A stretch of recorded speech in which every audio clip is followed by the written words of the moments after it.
Hello and welcome to the Robinson Auto Group Sports Zone. I'm Chip Reed.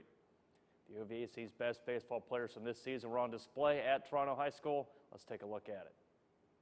Shady Side's Bryce Amos is on the hill right here. He'll continue his playing career at WVU. His team would really swing the bats in this game. Ohio got a run across early playing little ball. Here's Buckeye locals Ethan McHugh grounding one to third base. The run comes across the plate. That made it 2-0 in favor of Ohio in the bottom of the second.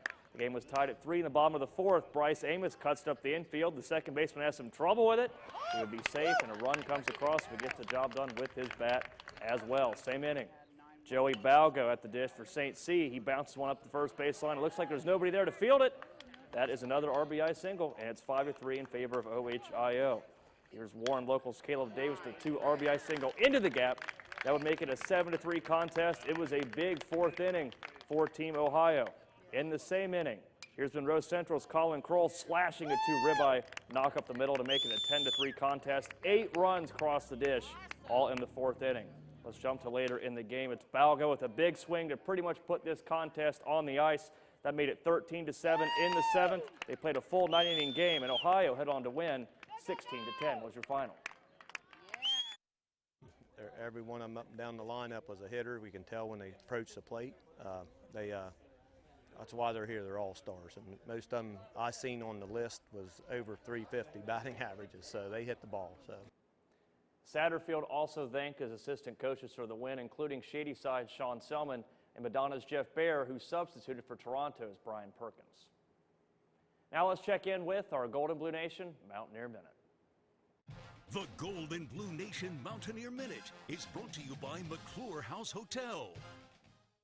For the second time in 2022 and the third time in his collegiate career, West Virginia native Peyton Hall has earned All-American status. Hall was one of 12 WVU wrestlers competing at the U23 U20 World Team Trials in Ohio over the weekend. Hall advanced all the way to the best-of-3 championship round and finished as the runner-up in his weight class.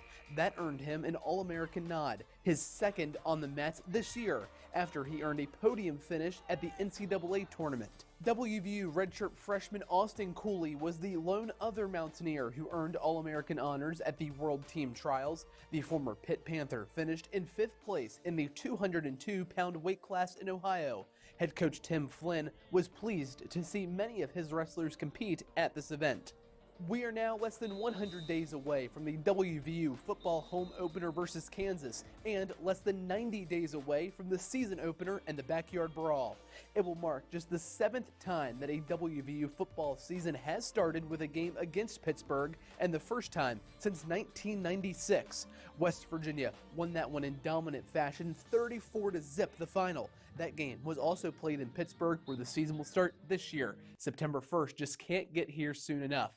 That's the latest on the Mountaineers here in Morgantown. I'm Ryan Decker. Pittsburgh was looking for its second straight win at home against Arizona on Sunday, and like Saturday, this game would be a pitcher's duel. The game was tied at 0 in the bottom of the 5th, but there's Cal Mitchell with his first career dinger to give the Bucks a 1-0 lead. That's got to be a great feeling for Mitchell. We'll jump to the 7th inning. Pittsburgh's got to be happy to locked up Brian Hayes for an 8-year contract. He drives a run in with a blue pier. Pittsburgh hangs on to win over the Diamondbacks, 3-0. That's it for the Robinson Auto Group Sports Zone. I'm Chip Reed.